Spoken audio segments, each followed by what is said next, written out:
will start the video assuming that while moving into this video series, we are pretty much clear that British India was a mix of provincial states as well as princely states, and each being distinctive from each other.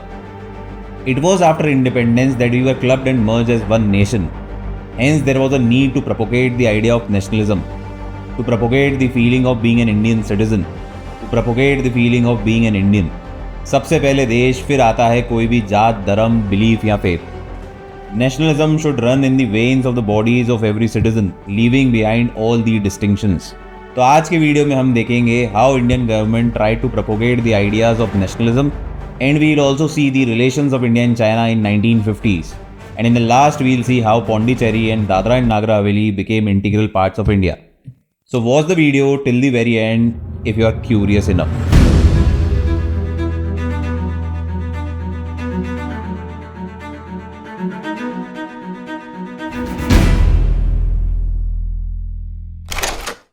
The content of this video reel is for educational and informational purposes only. The views and opinions expressed are those of the content creator and do not necessarily reflect the official policy or position of any other agency, organization, employer, or company. Viewer discretion is advised.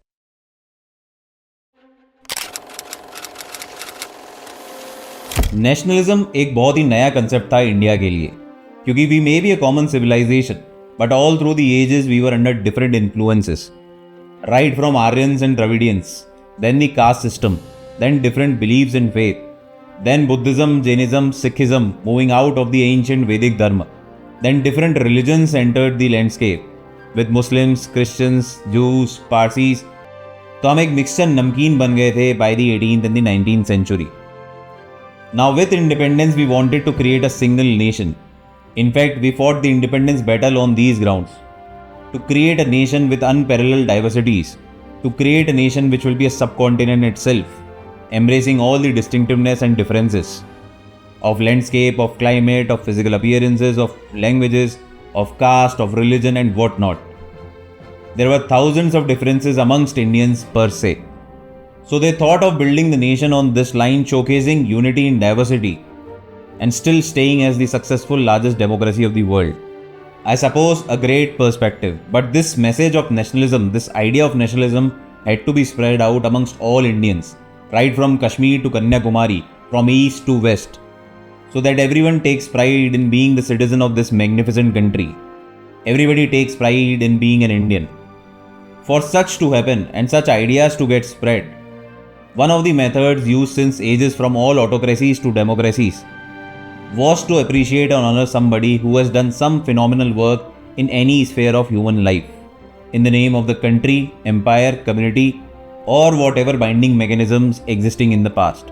Appreciation gives an individual a sense of pride, and it also motivates others to follow the same path and to be recognized and honored in the name of the country, transcending all beliefs, all faiths, fostering nationalism in this case. So India followed similar lines, and by introducing Bharat Ratna Award, the highest civilian award, which is a testament to the fact that any commendable work in any sphere of human endeavor is recognized and honored without any discrimination. The first recipients of Bharat Ratna Award were C. Rajgopalachari, the first and the last Indian Viceroy, Dr. Radhakrishnan, the symbol of academia and education, the Teacher's Day boy, and C.V. Raman, the physicist who gave Raman effect. India is connected to China since after Buddhism happened in 600 BC. The relation thrived under Ashoka's reign.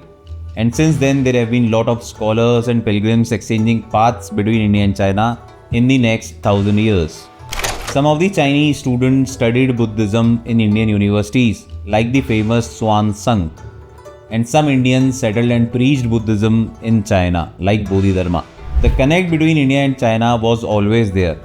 But at this point of time in 1950s, there were two prominent ideologies prevalent in the world: communism and capitalism.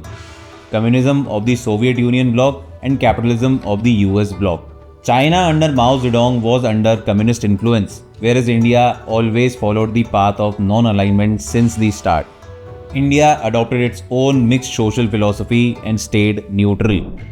At this point of time in India, but there were communist parties existing, and the government of India was wary of the probability of overthrowing of the government by the communists with the help of China and Russia.